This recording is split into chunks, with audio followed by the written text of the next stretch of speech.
पहले बात करेंगे अयोध्या के मिल्कीपुर की। जी हां, क्योंकि मिल्कीपुर में उपचुनाव होना है 5 फरवरी को। इस सीट पर भी वोट डाले जाएंगे और इसे लेकर बीजेपी हो या फिर समाजवादी पार्टी पूरी तरीके से ताकत झोंकती हुई नजर आ रही है। और बात अगर मुख्यमंत्री योगी आदित्यनाथ की करें तो मुख्यमंत्री योगी आदित्यनाथ ने इस सीट पर जीत हासिल करने के लिए खुद मोर्चा संभाल लिया है, जबकि दूसरी तरफ अखिलेश यादव इस सीट को बचाए रखने के लिए पूरी कोशिश कर रहे हैं। यानी कि सीट पर टक्कर बीजेपी और समाजवादी पार्टी के बीच में जबरदस्त तरीके से देखने को मिल रही है। रिपोर्ट देखिए।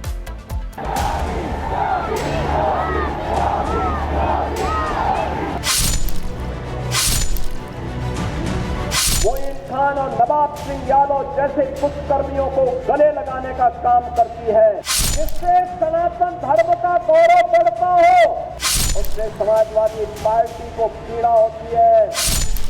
अयोध्या में लोकसभा सीट पर समाजवादी पार्टी से हार का बदला विधानसभा उपचुनाव में लेने के लिए बीजेपी ने अपनी पूरी ताकत झोंक दी है।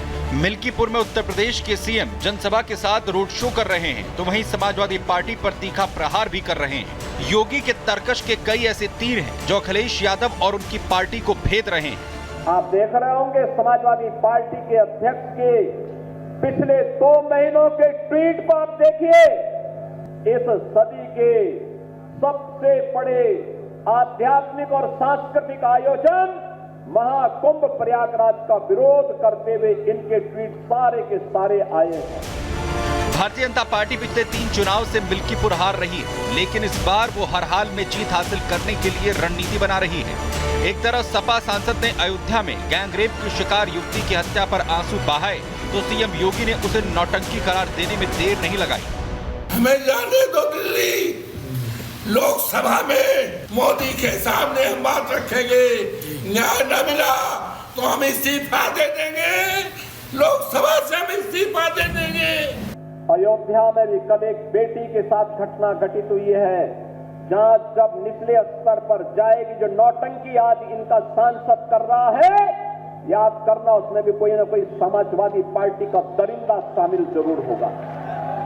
और इसलिए मिल्कीपुर का चुनाव भी आज राष्ट्रवाद बनाम परिवारवाद का चुनाव बन गया है। मिल्कीपुर में सीएम योगी भले ही जनता से बीजेपी प्रत्याशी चंद्रभानु पासवान के लिए वोट की अपील कर रहे थे, लेकिन उनके निशाने पर समाजवादी पार्टी अध्यक्ष अखिलेश यादव ही थे।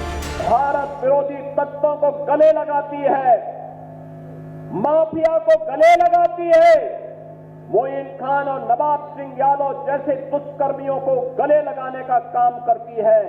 और याद करिए, एक दलित बेटी के साथ इन्होंने मैनपुरी में विधानसभा उपचुनाव के दौरान क्या किया था। इन्हीं का नेता था।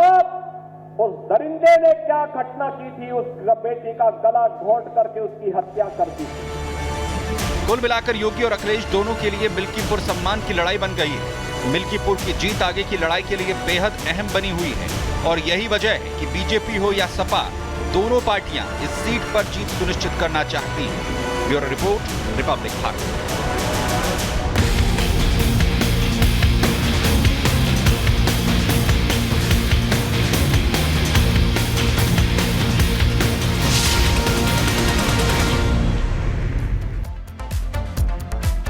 तो वक्फ बोर्ड की मनमानी का जो खेल है वो जल्द ही खत्म हो सकता है, क्योंकि जेपीसी जो बनाई गई थी उसकी रिपोर्ट लोकसभा अध्यक्ष को सौंप दी गई है। दरअसल जेपीसी के अध्यक्ष जगदम्बिका पाल ने रिपोर्ट जो है वो लोकसभा अध्यक्ष को जहां दी है, तो वहीं कल सदन के पटल पर भी उस रिपोर्ट को जगदम्बिका पाल रखेंगे। और जिसके बाद ये कहा जा रहा है कि जो तैयारी है वो मनमानी पर रोकिए, जो जल्द ही खत्म वक्फ बोर्ड की क्या यहां पर होगी, जरा देखिए।